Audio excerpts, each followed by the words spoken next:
Maintenant, on voit que depuis le début du programme et maintenant, un temps s'est écoulé, et donc certaines personnes sont beaucoup plus autonomes ou en tout cas sont beaucoup plus investies de leur logement, et donc on se rend compte qu'ils savent faire des démarches eux-mêmes, se sont inscrits par exemple à un centre de jour près de chez eux, se rendent à leur rendez-vous médical sans nous, et donc on se rend compte que petit à petit, l'accompagnement est moins intense et se fait beaucoup moins aussi. Un des objectifs, c'est effectivement d'un moment de créer de dépendance vis-à-vis de l'équipe d'accompagnement et de permettre l'intégration dans ce qu'on appelle les services communs généraux où monsieur et madame tout le monde vont. Donc si on veut aller faire du sport, on ne va pas faire du sport avec des gens pauvres dans un club pour gens pauvres, mais on va faire du sport n'importe où monsieur et madame tout le monde pourraient se rendre.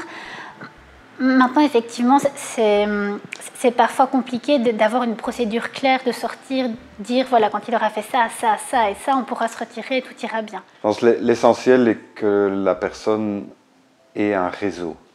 Donc pas qu'il y ait une autre institution qui s'occupe d'elle, mais non, qu'elle ait un réseau diversifié sur lequel elle puisse s'appuyer et ça me paraît vraiment l'essentiel. Et alors, un réseau qui puisse éventuellement faire appel à nous si jamais ça redevenait nécessaire. The first years I was here, it wasn't go up down with me, you know. Yeah, but now it's okay. It's my own house. It's not anymore the House of Housing First, so it's on my name. And in about 1 year they go away from me, and yeah, I'm finished.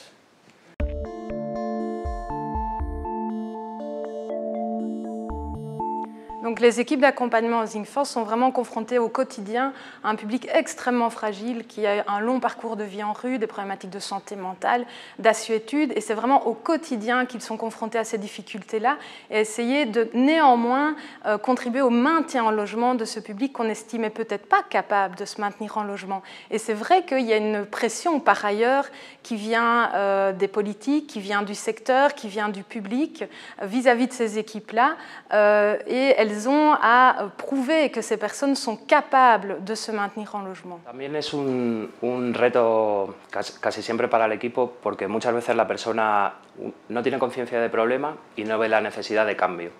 Intentamos trabajar desde lo que se tiene y no desde lo que falta. Si eres una buena persona, centramos ahí, pero ¿qué te gustaría hacer con tu bondad?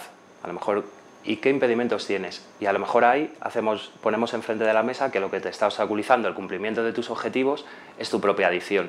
Vamos generando quizá una necesidad a través del discurso hasta que a la persona le nace la demanda. I think we haven't touched yet the ethical dilemmas that professionals face.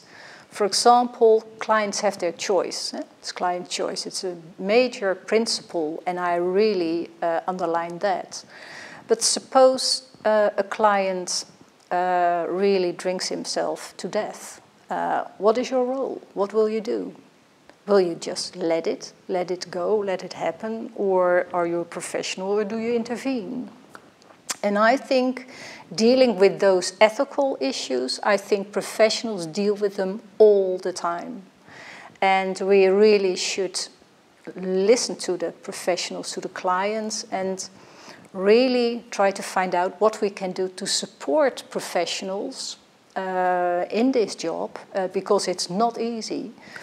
And we really should invite them to not try to solve these problems and dilemmas themselves, but to really to learn to work in a kind of community of practice, in a team, where they can consult each other and perhaps also specialists or other people. L'équipe est parfois confrontée à des situations où la personne se met extrêmement en danger ou met extrêmement en danger d'autres personnes. Et donc, dans ces cas-là, il y a des lois dans chaque pays qui permettent de protéger la personne d'elle-même et donc en Belgique ça s'appelle la mise en observation, en tout cas d'hospitaliser cette personne sous contrainte. Ce sont des situations évidemment extrêmes auquel on aboutit que dans la mesure où toutes les autres solutions ont été passées en revue et où vraiment on n'a plus aucune autre alternative.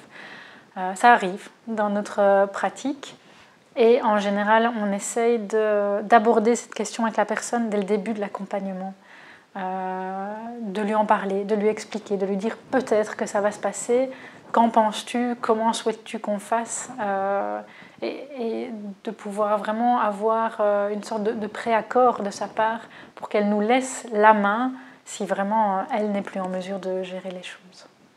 Ça amène néanmoins vraiment des grosses difficultés dans le chef de l'équipe, la peur de rompre le lien avec la personne. C'est très violent de contraindre quelqu'un à une hospitalisation. Ça se passe souvent pas dans la douceur, ça entraîne parfois l'intervention de policiers, donc ce sont des choix très très durs à prendre, mais en même temps qui font partie des situations qu'on doit gérer dans un projet Housing First. And another major issue, but I guess it's also discussed in other countries, it's the role of peer workers.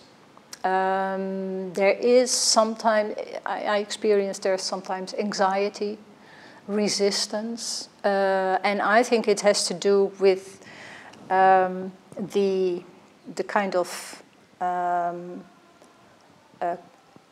the absence of clarity about the role of peer workers.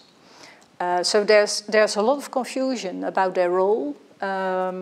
Should they be the professional or should they be part of the team as the peer worker? In the Netherlands, I think we are at the start of that whole development. And in my view, I think the peer worker can be very powerful in his role as a peer. And the moment I think you really also ask the peer worker to be a professional member of the team and be a professional, then you get a kind of mix-up of roles. And if you are a professional in your role of professional, sometimes you can't do the things that you can do as a peer. Alors quand il y a des problèmes de menaces, d'agression de la part d'un locataire envers l'équipe, on met une limite très très claire tout de suite. On fait en sorte que toute l'équipe soit sur la même longueur d'onde et réagisse de la même manière. Moi, en tant que coordinatrice, j'interviens pour appeler le cadre. S'il le faut, mon institution intervient aussi pour appeler le cadre. On propose souvent à la personne, dans un premier temps, de la voir à l'extérieur.